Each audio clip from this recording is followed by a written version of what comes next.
Greetings and God bless. I just learned that 420 is the birthday of Hitler. And in the US, I don't know if this is worldwide, but 420 is this code for pot. People are like, oh, we're 420 friendly if they're looking for roommates and stuff like that. And, 20, 30 years ago, I was like, um, whatever.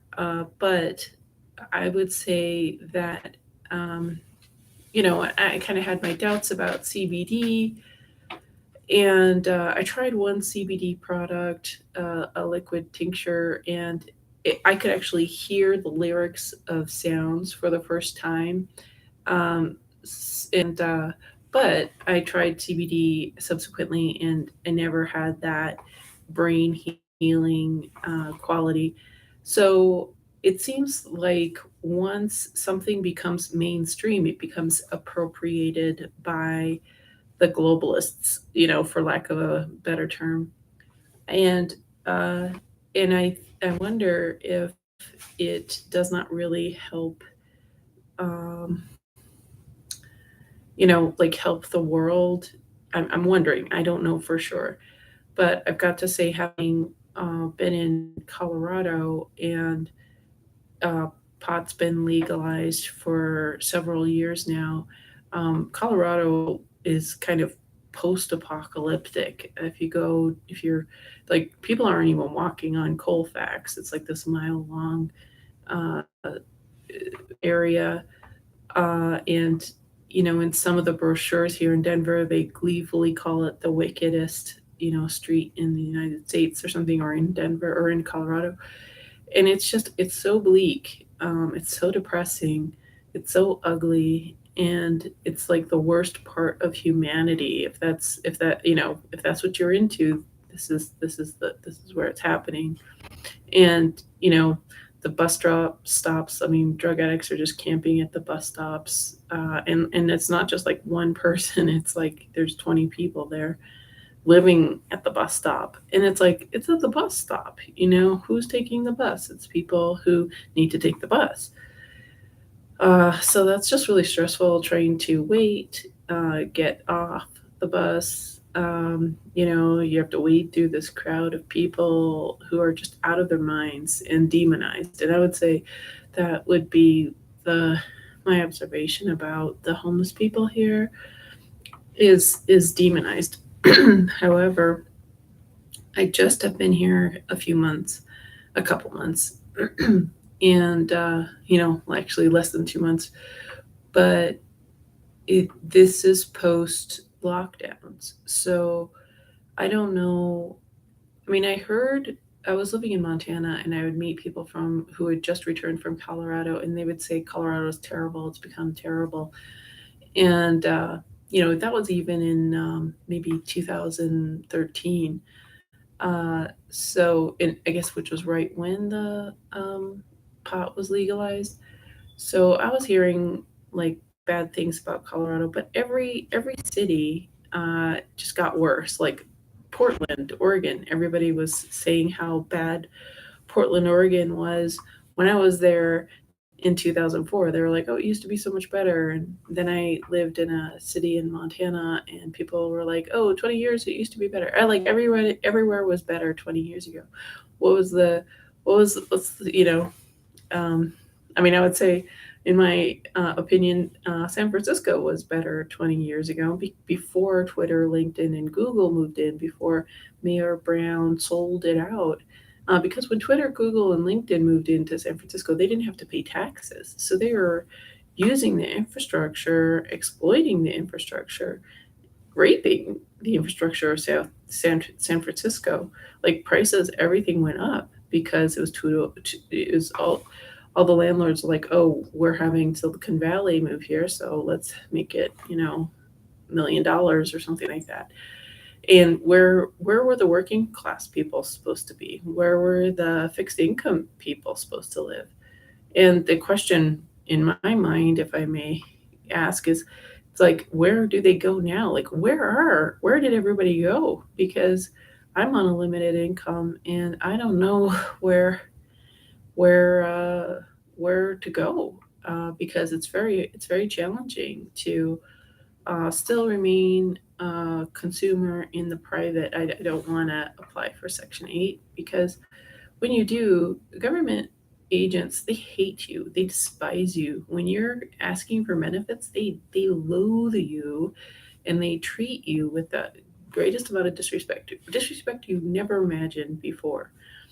It's like they're taking revenge upon you for something that you never did, and it's not just one person. It's like the whole department and the manager. Everybody seems to be in on it, and then it sounds like I'm paranoid, but just look up reviews on Yelp or Google Maps, and just look up things nationwide, and you'll see the pattern. But I just want to get back to uh, my train of thought, which I have completely forgotten. But, anyways, I think, oh yeah, 420. So people think it's kind of cute. They're like, wearing a 420 shirt or having a 420 tattoo or just referring, to 420.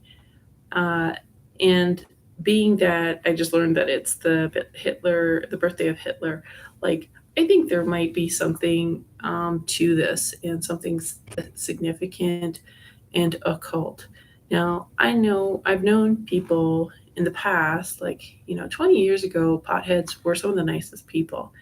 The pot that was around was more medicinal and, pardon me, it just like it seemed to make some people more aware and less crazy. But now it seems like, from at least being here in Colorado, there's like pot everywhere, and I mean, along with they're probably mixing it with fentanyl or whatever.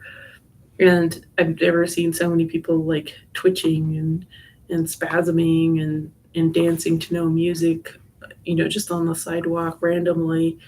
Homeless people, like disheveled people with no shoes, with blankets around their shoulders. I mean, it's just like the most depressing thing. So this is not a good look for pod. If and I think it must be a feature here. I mean, I've known people here because the pot that they're doing now in 2022 is like it's like this concentrated like resin or something like that they're using a blowtorch to cook. So it seems like they're freebasing what what what I knew to be pot, but this is some other creature. This is like crack pot. And I'm not trying to do a pun there, but um, just back to this Hitler occult thing. So I don't think pot has helped America. I don't think it's helping individuals. I mean, I think it.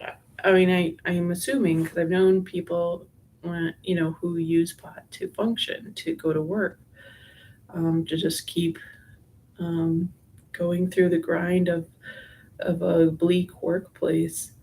So I think pot works for the system, but I don't think it really works for the individual. I don't think it makes for a successful person.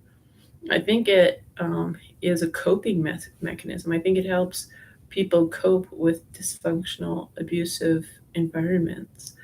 Um, but why not try to fix the environment? I mean, I think that's what all drugs are, like cocaine or whatever. I'm not that I'm an expert, but I think, I mean, I have a theory that so many people are chronically ill because the medical system does not uh, accurately assess people. So a lot of people have low thyroid. Both men and women have thyroid problems because we're not getting proper nutrition and we're exposed to all these chemicals. And then a lot of people have low grade infections, and doctors are clueless about it. Infectious diseases are clueless about it. Pathologists are probably the only people, but that's a really obscure specialist to ever get a referral to. And your conventional doctor is going to resist trying to get you the care you need, because that's going to solve the problem, and it's not going to, make you a good target for exploitation of your insurance. And also, they just want you to suffer. That is my conclusion, because I've gone to doctors and been like, I want to get this referral, where the doctor would make money if I get the referral, if I get the treatment, but for some reason the doctor obstructed my access to care because I think they wanted me to suffer. Because I mean, what's it to them to give me a referral? They're like, no, I don't want to give you a referral where I would make more money, where my hospital would make more money, but I don't want to give you a referral. Just like some weird power trip. Uh, it just it was it's traumatizing, honestly. So, anyways, I just think if, um, like, I try to avoid occult symbolism, and so I always dislike this 420 hint, this little code, for pot use. I just, like, it's as if it's like a superiority kind of a thing, and so combining that with just learning that it was the birthday of Hitler, it just is a double unpleasant thing in my opinion. So yeah, I have known some of the nicest people like 20, 30 years ago that were very sweet potheads. But now I don't think those exist anymore because the pot that exists is now it's so commercialized and concentrated. Because something I realize is like when you have free access to and especially I think in the United States, a very stressed out culture, a very disconnected, broken culture. The pot use it becomes abuse, just like anything. The alcohol use becomes abuse, cigarette use becomes abuse, vape use. Like people are just like vaping, I mean, it's just disgusting. And like I really my like smoking drugs, like vaping, cigarettes, pot. It's like they want everybody else to suffocate in that smoke. It's just like my least favorite. Like pot is so annoying now because people will like you're hotboxed on the sidewalk. Like when I was in New York City this summer, because they legalized it this summer, like every sidewalk it was like filled with pot smoke. It was just like the pot smoke wouldn't move, and so I was just breathing all this crappy secondhand pot smoke. And the thing is, um, you're breathing in somebody's lung exhalation, and who's smoking pot? It's not the healthiest people. These are probably people with tuberculosis or something like that. Um, so yeah, I really feel like people who like to smoke in public are mean. Like because I think they enjoy that other people are having to breathe their smoke. They think they enjoy reaping other people's sinuses and sense of smell and their lungs, because that's what it is. When you are walking into somebody's vape, pot, cigarette smoke, you're forced to breathe. Like, if you can't hold your breath long enough to go, if you don't anticipate that somebody's going to be blowing smoke, you're just having to breathe. It's like breathing their farts. It's like their lung farts, but worse because it's toxic. Uh, so anyway, I mean, I don't think there's potheads anymore. Maybe there's potheads in Stockholm. Maybe they're using a more gentle, like old school variety of pot. But what's common now, like what's like this weird freebasing pot thing, it's disgusting, and it's bringing out the worst in people. That's the thing. Like 30 years ago, the people that did pot were just mellow, but now the people who are doing this freebasing pot thing, like they're angry and psychotic, and they just can't get enough. And I know like potheads in the past who couldn't get enough, like they were just constantly smoking every 2 minutes. So that's not good. But this new one where it's like speed or something. And at least this is just what I have observed my brief time here uh, in Colorado. So just wanted to put that out there. Thanks for watching. God bless.